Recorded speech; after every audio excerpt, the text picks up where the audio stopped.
Supreme court ने वक्फ amendment act को पूरा सुनवाई करके जो आज ऑर्डर पास किया है, मैं इसका स्वागत करता हूं। सुप्रीम कोर्ट को पूरा विषय का जानकारी है, बहुत विस्तार में पक्ष रखा।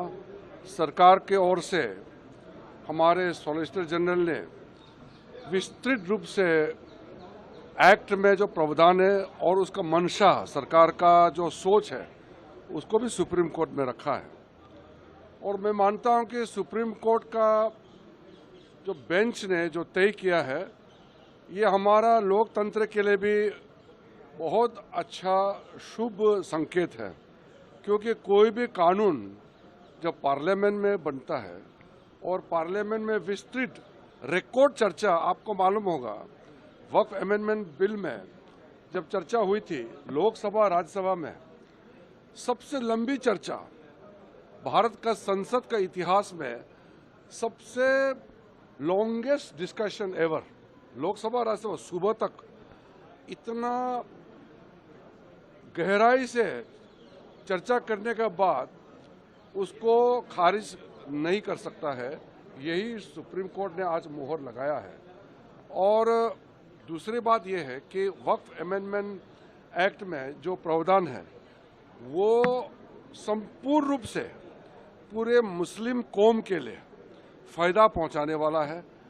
और वक्फ बोर्ड के माध्यम से जो मिसयूज होते थे, प्रॉपर्टी जो मिसयूज कब्जा करते थे, वो भी बंद हो जाएगा।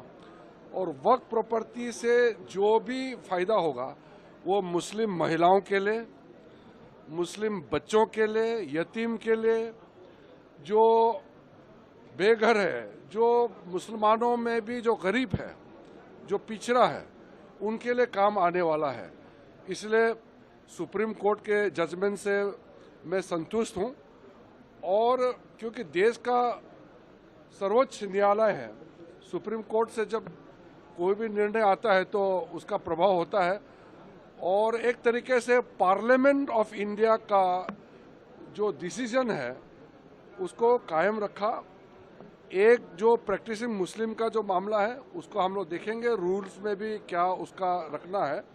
लेकिन ओवरऑल जो पूरे डिटेल तो मैंने अभी जजमेंट पढ़ा नहीं है, लेकिन जजमेंट को स्पिरिट और जो पूरा संपूर्ण ऑर्डर का भाव को मैं कहना चाहता हूं कि हमारे लिए, देश के लिए बहुत अच्छा जजमेंट आया। और डेमोक्रेटिक इंडिया के लिए, पार्लियामेंट्री डेमोक्रेसी के लिए ये जजमेंट बहुत अच्छा संकेत है। कुछ लोग सुप्रीम कोर्ट में बिना मतलब चैलेंज करता है, पार्लियामेंट का अथॉरिटी को चैलेंज नहीं कर सकता है, कोई प्रावधान को लेकर के जरूर चैलेंज कर सकता है, लेकिन सुप्रीम कोर्ट ने उसका भी अपना मोहर लगाया है।